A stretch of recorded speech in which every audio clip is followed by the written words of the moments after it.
మన కీర్తి చరిత్ర పుటలో.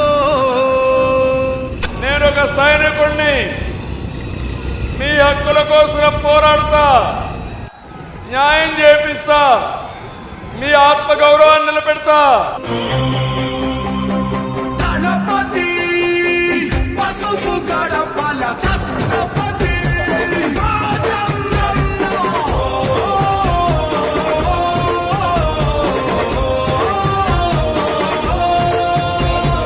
ధర్మం కోసం పోరాడే నీ ఆశయం ఈ రాష్ట్రం మొత్తం నీడై కాచే ఆకాశం. మళ్ళీ నీదే కావాలంటూ పాలనం జనసంద్రం మొత్తం ఒకటై చేసెను సంతకం.